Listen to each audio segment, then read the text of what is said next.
শুরু হলো পবিত্র মাহে রমজান। দেখা গেছে মহিমাময় এই মাসের চাঁদ দেখার পর রমজানের প্রথম ব্যস্ততা তারাবি, এশার নামাজের পর তা আদায় করা হয়। মূলত এর মধ্য দিয়ে শুরু হয় রমজানের আনুষ্ঠানিকতা। আর ভোররাতে সেহরি খেয়ে ধর্মপ্রাণ মুসলমানরা সিয়াম পালন বা রোজা রাখার নিয়ত করেন।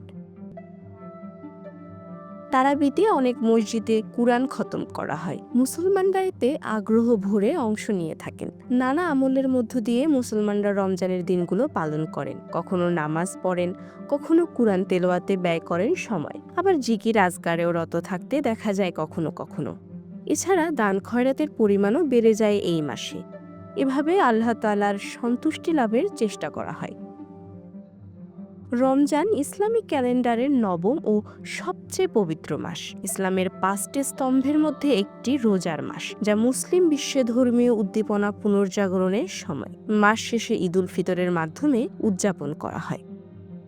রমজানের আনুষ্ঠানিকতা শুরু হয় চাঁদ দেখে। পৃথিবীর সব দেশে চাঁদ একই সময়ে দেখা যায় না, সেজন্য এক এক দিন এক এক দেশে রমজান শুরু হয়। বাংলাদেশে ও পাকিস্তানে রমজান শুরু হয়েছে আজ বৃহস্পতিবার থেকে। গতকাল বুধবার চাঁদ দেখা যাওয়ার ঘোষণা দিয়েছে পাকিস্তানের চাঁদ দেখা কমিটি।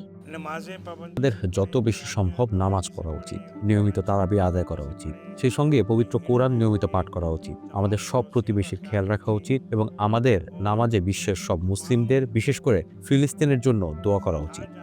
এদিকে মধ্যপ্রাচ্যে রমজান এসেছে একদিন আগে, বুধবারে। আর মঙ্গলবার রমজান মাসের চাঁদ দেখা না যাওয়ায় মধ্যপ্রাচ্যের দেশ ওমানের পাশাপাশি বাংলাদেশ, ভারত, পাকিস্তান, তুরস্ক, Azerbaijan, Kazakhstan, Uzbekistan, Indonesia, Malaysia, Philippines, Japan, Singapore সহ অনেক দেশে আজ বৃহস্পতিবার রোজা শুরু হয়েছে।